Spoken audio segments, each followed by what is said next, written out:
would now like to introduce Congressman Joe Courtney and invite him up to share some remarks.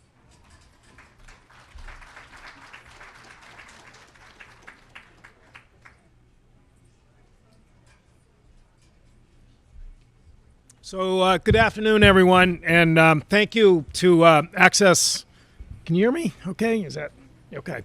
Thank you to Connecticut Access Health for the invitation to join you here today, and most especially for the fact that in terms of the mission of Access Health, which is primarily focused in terms of making sure that as many people from our state has the ability to access affordable, high-quality health care.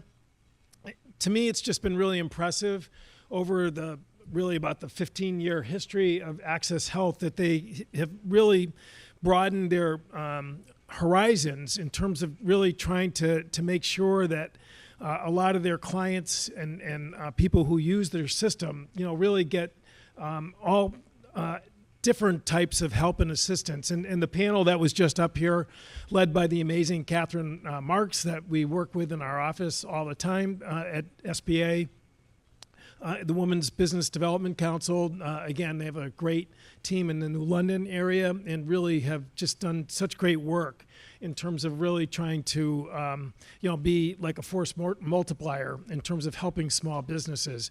So again, welcome to the 2nd Congressional District. It's the largest geographical district in the state of Connecticut. If you drew a line down the middle of the state, everything to the right is the 63 towns that make up this district.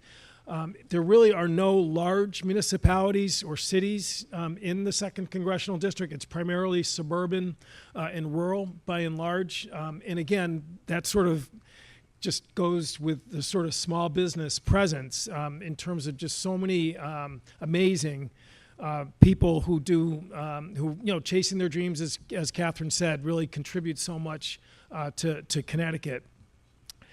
But being here in southeastern Connecticut in particular, you can't avoid, when you're talking about the economy, is the fact that probably by far the biggest engine of economic growth is happening further up the coastline in Groton, Connecticut, Electric Boat Shipyard, which today now totals 26,000 workers. That is combined between Groton and Quonset Point, Rhode Island. This year, their hiring target is 8,000 new hires. This evening, I'm going to be at a event at the Guard Theater in New London where, again, a lot of the area career and technical schools, but also comprehensive high schools are going to be gathering students who have gone through different metal trades programs in terms of getting them job ready. So you're talking about 18-year-olds who, again, once they get their diploma, given the fact that they've gotten certified as welders, electricians, outside machinists, they're going to start working basically a job starting at roughly about $28 an hour with benefits. And again, these are not jobs, these are careers. It's really been quite striking to see how, with this, massive hiring that's going on, that we're seeing a shift in the curriculum, not just in career and technical schools that are very much focused now on the metal trades, but also sort of regular comprehensive high schools that really don't normally have programs that really connect young people to these opportunities. Westbrook High School, of all places, which is actually a very small high school, comprehensive public school, roughly about 200 students. They started a career pathways program a couple of years ago. They've got welding labs now, plasma tables that, again, are training up students there, and they are going to be part of the group tonight over at New London. But how does that connect to small business? Well, the fact of the matter is that if you really step back and look at the model that's really necessary in terms of building nuclear-powered submarines, the fact of the matter is that the large employer shipyards, whether it's General Dynamics Electric Boat here in New London or Huntington Ingalls down in Virginia, they could not succeed if it was not for the huge number of supply chain companies that feed into the production process. At the end of the Cold War, if you looked at what was sort of the breakdown as far as that goes, you had the two main shipyards, and then you had 15,000 supply chain companies all across the country that are feeding in. Though a lot of those companies went away when the decline in production occurred, but now they are coming back strong. So in the state of Connecticut, we have 342 supply chain companies now that are feeding into the program. There's about 126 just here in the 2nd Congressional District in Eastern Connecticut. And the fact of the matter is they need to keep expanding the number of those companies. And they make everything from parts and components to software to you name it that goes into the production process. And another program which again helps these companies, the Apex Accelerator program, which again is a federal program which we work on in the Armed Services Committee, that actually provides assistance to small businesses who are trying to become contractors with the federal government, which is not necessarily something that you can just do by sending in an email request. I mean, there are some steps that you have to go through. But the good news is that with the assistance of Apex, that people actually are able to get through to the federal government and become part of that supply chain network that's out there right now. And again, I want to emphasize, this is not just manufacturing supply chain companies. I mean, it's everything from maintenance to hospitality to and Catherine's nodding her head because she's been at some of these supply chain conferences that are taking place here. But if you look at where the growth projection is going to be for this enterprise that's going on, as I said, just a few miles up the coastline here, and you look at the Navy shipbuilding program, I mean, this work at high rate production is going to be going on really into the 2040s. So this is not just sort of a little blip in terms of just a budget priority that's happening right now.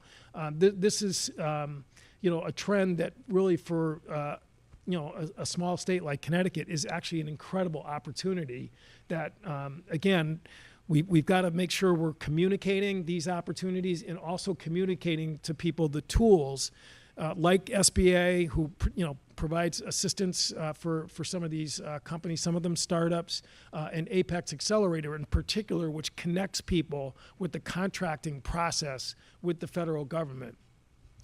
So, as long as everyone's here today, obviously with Access Health, the question of just the availability of insurance for small businesses, again, one of the things that I'm sure you've already heard about and probably will hear about as well is that the SHOP program that allows the small businesses to at least have the option of finding out other opportunities for affordable health insurance with small business units. Before I went to Congress, I was a small employer up in Vernon, Connecticut. We had 7 employees in my law firm, and it was like the dreaded day every year where we would sit down with our agent to sort of go through what the options were. And as I think many of you know, because small businesses can't spread risk in terms of their workforce, the rate structure versus large employers and small employers is rough. I mean, it's very expensive. And the SHOP program, the small business program that they've developed at Access Health, as I said, is an option that a lot of small businesses sometimes are not aware of. I can give you one example.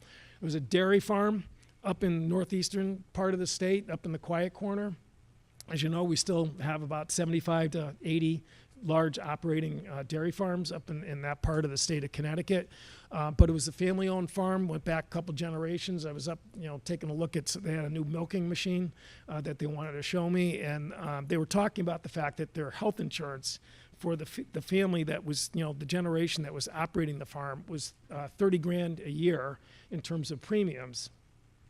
So I suggested to him, you ought to really just kind of call Access Health and just sort of, ask. I mean, you're not committed to doing anything. It won't cost you money to do it. And he was just like, yeah, I don't know. It's kind of like welfare, and it doesn't seem right, to do that. So anyway, we kind of bugged him a little bit.